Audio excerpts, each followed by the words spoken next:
This is Sports 225 with Lee Feinswag. Sports 225 with Lee Feinswag is Baton Rouge's longest running and best television show. Who would have believed that? My best friend, Lee Feinswag, with the Christmas. Sports 225 is brought to you by Breck. Remember, it all starts at Breck. Now, your host, Lee Feinswag.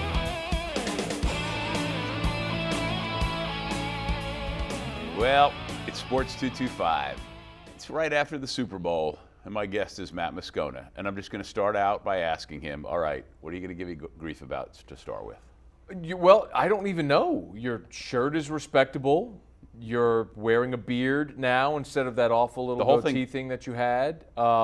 You actually look very presentable, and my guess is you haven't prepped anything for this show, so I probably will give you some grief as we move along. But from jump, really a nice job, Lee. The set was ready when I walked in. I wasn't moving chairs when I walked in here today. People have no idea. I'm super impressed. So in the second and third, what do we got? 4 segments, yeah. Second, third, and fourth, I have no preparation. But in the first segment, so there is no one more Catholic high proud than young Matt Moscona, who is a graduate of that fine university / college. Yeah. Where I was talking to my son Kirk, who went there for 1 semester, and he couldn't stand it. Actually, went back to Alabama. Ran him out. Yeah. But he Get out of here, Kirk. Lifetime friends from his time at Catholic High, and of course, the first guest on the old Sports Monday was Dale Weiner. Huh. Right. I didn't know that. Anyway, when the Philadelphia Eagles won the Super Bowl this past Sunday, there was 1 punt in the game, and of course, it was by Donnie Jones of, go ahead. Catholic High! Donnie Jones, we just broke the sound meter probably. Donnie Jones is... That's why I tilted my head back, so I wasn't directly into the microphone. Thank you. Wonderful guy.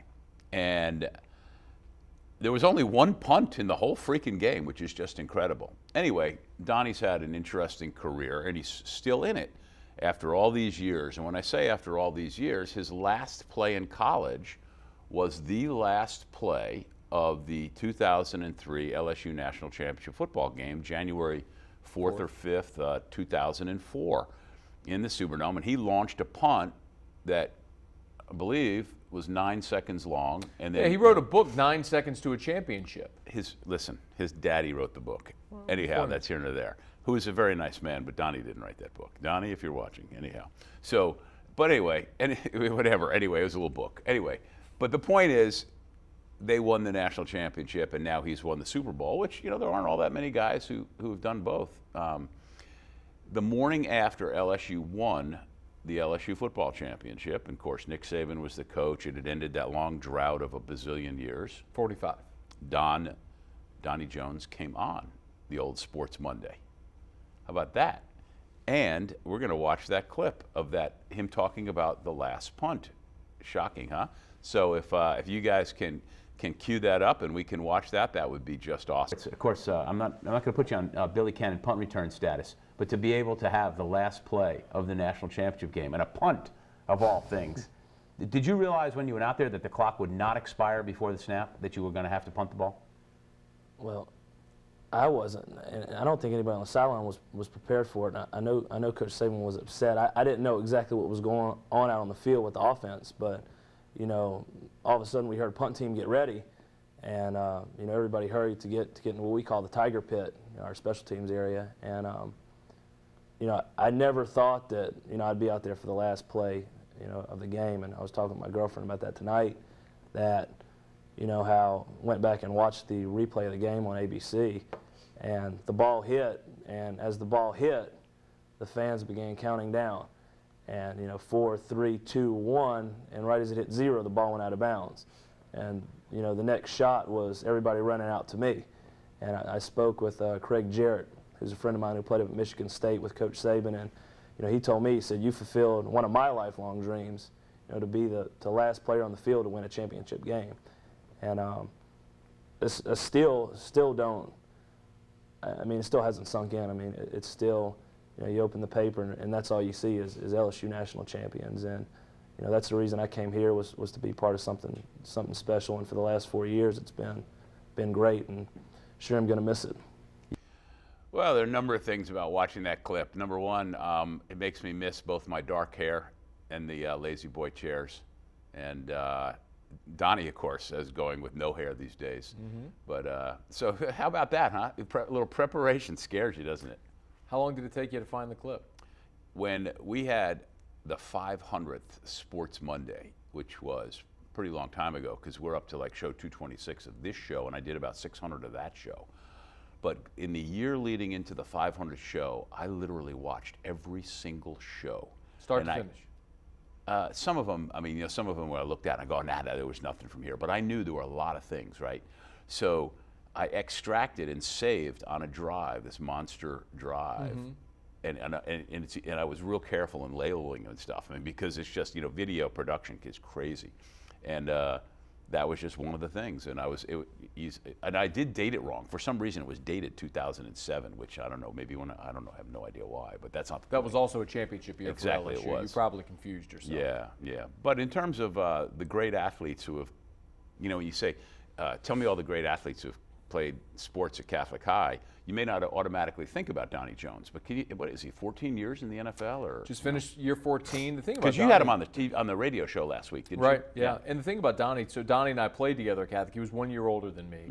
But Donnie was obviously a great punter, but he was also a really good pass-catching tight end. I mean, when you look at a guy that's 6'3", 6'4", 215, 220 in high school, that's an imposing athlete. So he was a tough matchup for high school linebackers that were 5'11", 190. You know, I mean, he was a really, really good athlete. But I can remember going into his senior year was when he started catching on nationally with the, you know, he'd go to I guess it would have been John Cooper at Ohio State. Went to his punting camp, went to the Oklahoma punting camp. He went to, of course, LSU.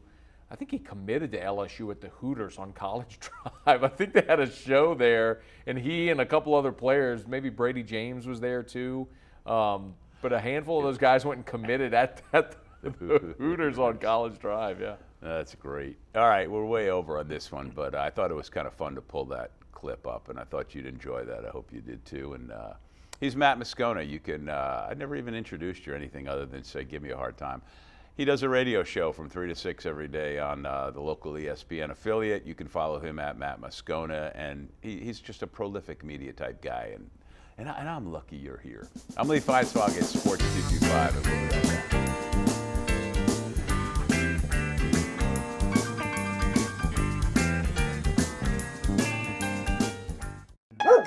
back. See that dog lover? About to unleash the terror hound on these friendly, unsuspecting canines? Well, I'm the human dislike button, and I see it too. Easy there, Cujo. Taking part in a dog socialization program at a shelter or pet store can help nip this problem in the bud. And no matter how well socialized your pet is, cleaning up the little rays of sunshine they leave in their merry wake is your responsibility. To learn more about me, go to breck.org/HDB. Back on Sports 225, this post-Super Bowl edition, hanging out with Matt Moscona of radio fame. And we were talking in the previous segment about Donnie Jones. You know, I thought for sure that the Patriots were just going to crush the Eagles. I didn't think they had anything left after the previous game. I didn't think they could duplicate what they did on offense. And little did I know that defense was going to be non-existent in the Super Bowl. But it was really fun to watch, wasn't it? I don't enjoy games where defense is optional.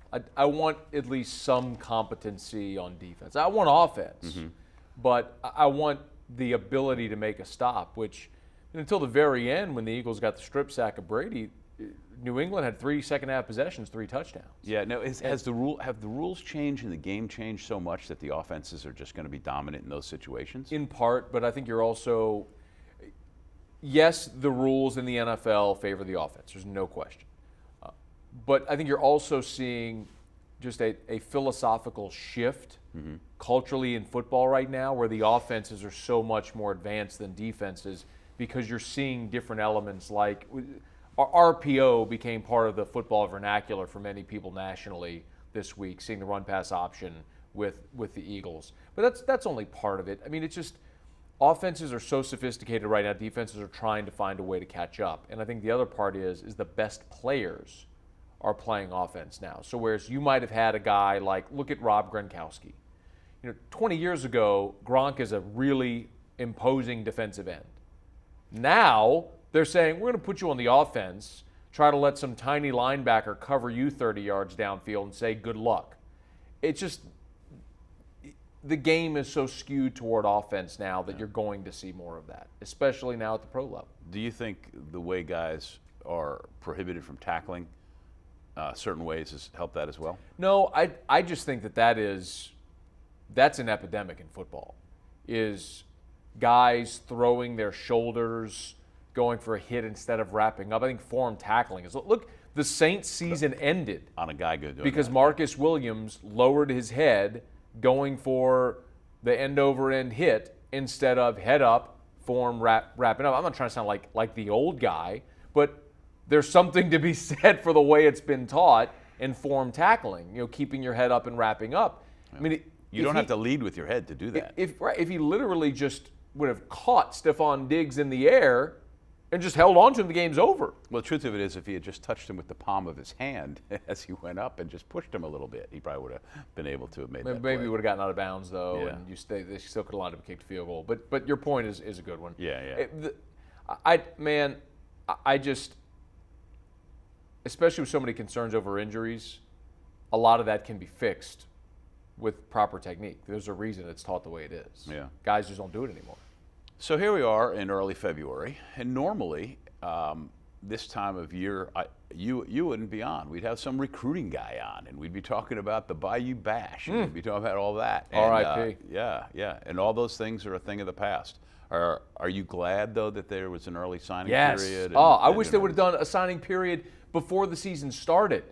Like, the thing that annoyed me the most, I mean, aside from adults having their feelings hurt over where an 18-year-old decided he was going to play college. And by the way, anybody you ever signed, greatest recruit ever, anybody who ever picked someone else instead of you is going to be a bust, right? But one of the things that annoyed me the most was how kids either got jacked around or would get jacked or would jack around a school. A few years back, Tosh Davis was a really good pass rusher from North Louisiana, had been committed to LSU forever. On signing day, he flips to Texas. Well, you're LSU, you have all these resources invested in recruiting this guy, and now you have an open spot. The flip side of it is there was a kid from Denham a few years back, and he was the very first commit. Tevin Lawson was his name. Very first commit to LSU's class. He'd been committed for 2 years. 2 weeks before signing day, they pulled the offer because they had somebody better, that they wanted to sign. Well, now that kid has 2 weeks to figure out where he's going to go play college ball. I think he ended up going to TCU. But my point is, if there were an early signing period, then that kid would have known long before 2 weeks from signing day whether he had a spot or not, because he could have signed the letter of intent. As far as I'm concerned, sign a letter of intent whenever you want. If you're going to offer a committable offer, you should let them sign right then. I don't care if they're 8 years old. Well, what about on-campus visits? See, now, the university can only pay for visits when kids are seniors. So that leaves a pretty limited opportunity for kids to come watch and come on campus where the school pays for it, and it's during their season, during football.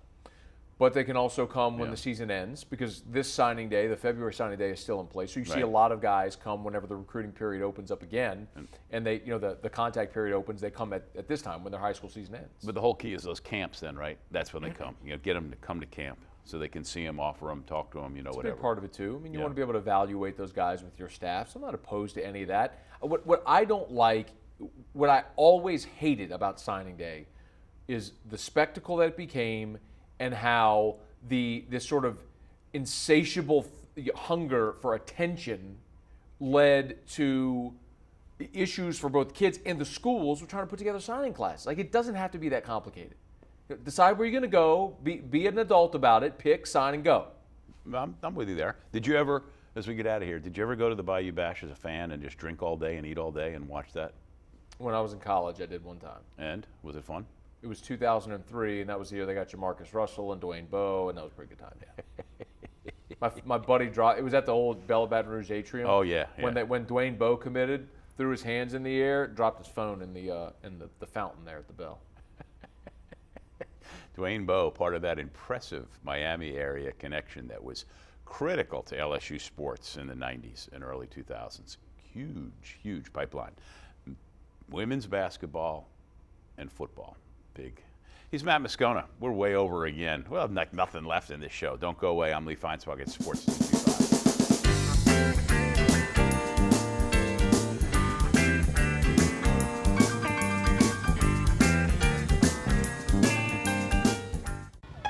You see that? That's a trash can. It's a special place where trash goes. Not here, not here, not here. Is that a diaper? You know, the best part about the special place called Trash Can is there's not just one. There are trash cans everywhere. I'm the human dislike button, and I believe in you. I believe in your ability to find a trash can. To learn more about me, go to breck.org/HDB. You should do media stuff. Like, you got like a feel for this thing. We're back on this typically inane version of Sports 225. Yep. I'm Lee Feinswag, hanging out with Matt Moscona. You can listen to him from 3 to 6, Monday through Friday on 104.5 ESPN Radio here in Baton Rouge, and also 104.9 if it comes in kind of funkier. If you're in New Orleans, it's 105. Nope. 103.5. Nope. No, help me. 100.3. 100.3, yeah. Yep. One of them, yeah. It's a 90,000 watt FM flamethrower in the Crescent City. So if you're in NOLA, 100.3. Flame throwing. It is. You sound like, It's a great signal. yeah. And we're on CST now, too. Televised. Did you ever hear of Wolfman Jack, or is that way before your time? Nope. You look like a wolf with all the he hair. kind of did look like. He did look like. You it's do look like a wolf. What was that? Teen Wolf. I seen Teen Wolf, the movie Teen Wolf. Michael J. Fox. And you sang Werewolves in London. Did I ever sing that? I don't know. Did I? I like that I song. don't know though. where we're going here. Well, you said it was the inane, so here you go. I don't even know. Who was Werewolves in London? Who sang that? Come on, man. Oh man, he just died a couple of years ago. Yeah. I'll think of it. Of course, now I'll think of it, and I don't want to look it up while we're on the air. And I saw a werewolf in Trader Vic's, and his hair was perfect. What's new in radio? What are people talking about? You've completely ruined me here. I did. I ruined you. I know. I don't know. Talked about the Super Bowl on Monday. Yeah. Signing day is coming up. Something I'm actually was fascinated by this weekend. Did you see the story that Ted Jackson did on Jackie Wallace? No, Jackie Wallace, who. Jackie Wallace he prepped at St. Aug. The football player. Yes. Went to Arizona. Yeah. Drafted by the Vikings. Played in a couple of Super Bowls. Yeah. It's odd when you see a story go viral. You'll see tweets go viral. You'll see little video snippets go viral. It's odd when you see a story go viral. But in 1990, Ted Jackson of the Times-Picayune photographed a man sleeping under a bridge in New Orleans. He's the one who said to him, "You should do a story on me because I played in 3 Super Bowls." So that was Jackie Wallace. Anyway, the story that published this weekend chronicled 28 years of their friendship relationship and how Jackie Wallace has dealt with addiction and had his ups and downs, and it is a jarring, emotional read. And anyway, I got Ted Jackson coming on the show. Good. That's the kind of story though that I wonder, and I mean you as a kind of a career newspaperman, it's like what compels you to write that finally after 28 years? I don't know. That's just because we tend to get caught up in the topical thing. Like a big thing for me right now, and I'm working on, and this is kind of random, but it ties into what we were talking about earlier, is I'm stockpiling information to write about concussions in volleyball. It's an epidemic. Kids are getting hit in the head with the ball. They're hitting the court with their head. They're bumping into each other. They're getting kneed and elbowed, and it's a serious problem in volleyball. Well, we know how serious it is in football. And there's a really good story in the New York Times, an op-ed piece that the Advocate picked up and ran in full about the wife of a player who, goes to that and all that kind of stuff. So, but the tendency to answer the question in the short term, which is you just think in the short term. Well, I got to hurt. Your newspaper, You're working on what's happening that day, that week. And then when you stockpile for the long term and you finally get a chance to write it, it's very gratifying. But in the case of like this guy with this relationship for such a long time, I don't know. You know, at some point you just feel, okay, it's right. And it's also, I mean, it had to be a 10,000 word piece. Yeah. I mean, it took me 30 minutes to read it. It was like and you have a book. greater appreciation for those things now that you're a prolific Gridiron Now writer who writes about 600 words, and it probably takes you a long time. Does it? No. No? 10 minutes. You're a fast writer? Oh. No. Come on. My degree was in print journalism. You took typing class. Well, typing isn't really a thing anymore, Lee. But you still got to be able to type like this to be able to, you know, make stuff happen. No, you just do this, hunt and peck. Are you a hunt and pecker? I wouldn't say I use the formatics of the home keys, but I can type without looking. But it's just not like the formatics like you would teach it. And on that, in an effort to let us have something left in the last segment, I don't even know what we just talked about. I don't know what we'll talk about. But, you know, come back, because it'll be compelling. Fred did feed the 3 red deer. The red fox jumped over the fence. Typing class. I'm Lee Feinswag at Sports 225.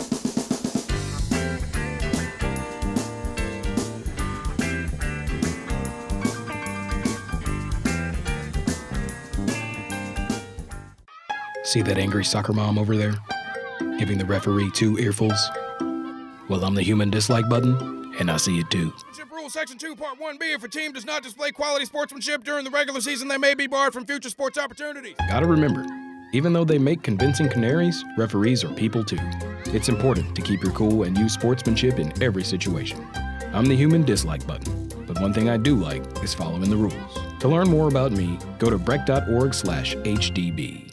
Coming down the home stretch of another Sports 225, thanks to John Williams from Think JCW for directing the show, to all of our friends here at Cox 4, where the first airing of the show is 7 p.m. Thursday, and then, of course, CST on 7 o'clock Friday mornings. Go to sports225.com for all the show times and to view the archived shows on our Sports 225 YouTube channel, where you can even see old shows with Matt Moscona. Of course, you can watch him on TV every day, too, while he does his radio show from 3 to 6. There you go.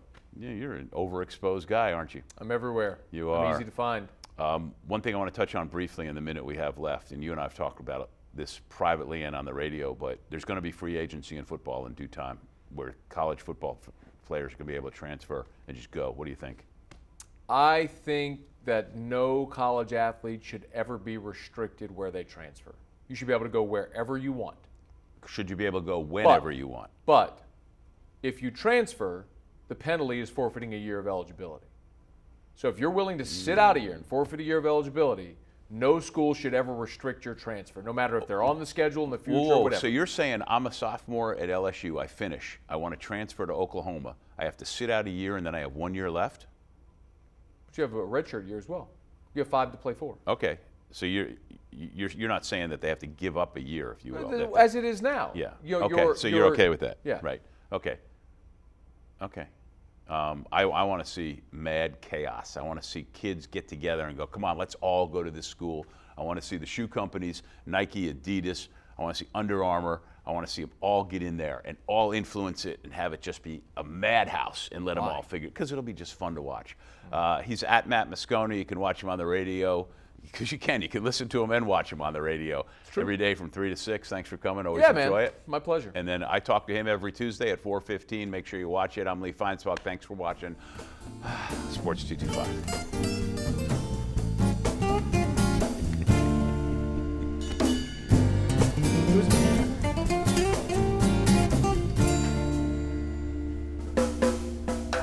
At carnival time by Baton Rouge Bay, that's the site of my story. At Spanish Town Mardi Gras, things can get blurry. See the mowers marching, prizes fill the sky.